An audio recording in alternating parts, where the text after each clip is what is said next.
દર્શક મિત્રો, આપ જોઈ રહ્યા છો ગુજરાતની એક એવી ચેનલ કે જે તમારા શહેરના પળે પળના સમાચારો તમારા સુધી પહોંચાડે છે. સ્વાગત છે આપનું A1 અભિક્રાઇમ ન્યૂઝમાં. હું છું એન્કર અર્પિતા પટેલ.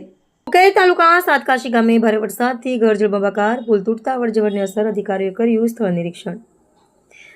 તાપી જિલ્લા ઉકાઈ તાલુકાના સાતકાશી ગામના નિશાળ ફળિયામાં સતત વરસી રહેલા ભારે વરસાદને કારણે કૃષ્ણાભાઈ બલિરામ વસાવાના ઘરમાં વરસાદી પાણી ઘૂસી જતા ઘર જળબંબાકાર બન્યું હતું.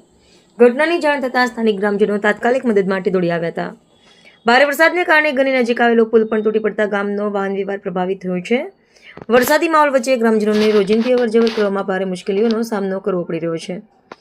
પુલ તૂટી જતા લોકોને અવરજવરની મુશ્કેલી પડી રહી છે. ઉકાઈ તાલુકાના સાતકાશી ગામમાં વરસાદથી થયેલા નુકસાનની જાણ થતાં તાપી જિલ્લા પંચાયતના ઉપપ્રમુખ અશોકભાઈ ગામિત, ઉકાઈના ડેપ્યુટી ડીડીઓ ધોરાજીયા સાહેબ અને મામલતદાર શ્રી એચ વિદુદાત અને તાલુકા વિકાસ અધિકારી રમેશભાઈ ગામિત સાથે તાપી જિલ્લા ભાજપ યુવા મોરચાના રાહુલભાઈ કડે અને ઉકાઈ તાલુકા યુવા મોરચાના મહામંત્રી કોટીદાસ વસાવા સ્થળ પર પહોંચ્યા હતા. આ રીતે અલગ અલગ ગામોમાં પહોંચી અધિકારીઓએ અસરગ્રસ્ત વિસ્તારનું સ્થળ નિરીક્ષણ કરી ગ્રામજનોની સમસ્યાઓ સાંભળી હતી. સર્વર પાડવી, તાપી.